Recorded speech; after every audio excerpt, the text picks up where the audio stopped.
my senior and junior take my cordial love and salam. Assalamu alaikum. My name is Nujay Shagarnil. I did in class 7. I am 30 years old. I am now going discussing freehand writing. Hate khori part 2 level 0.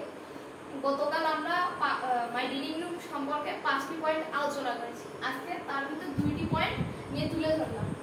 1 number point study মানে শুরুতে my name is me, আমি আমার নাম দিলাম, তোমরা তোমাদের নাম দিবে। আই অ্যাম স্টুডেন্ট, আমি একজন শিক্ষার্থী। I have nice reading room, আমার একটি সুন্দর রিডিং রুম রয়েছে। 2 নম্বর পয়েন্ট ফিউচার্স মানে বৈশিষ্ট্য, আমার রুমের বৈশিষ্ট্য। It's beside my parents room, এটি আমার বাবা মার ঘরের পাশের room. It's 15 feet by 10 feet, এটি 15 ফিট থেকে 10 feet. It's is small room, এটি ছোট room. See you again, no today, by.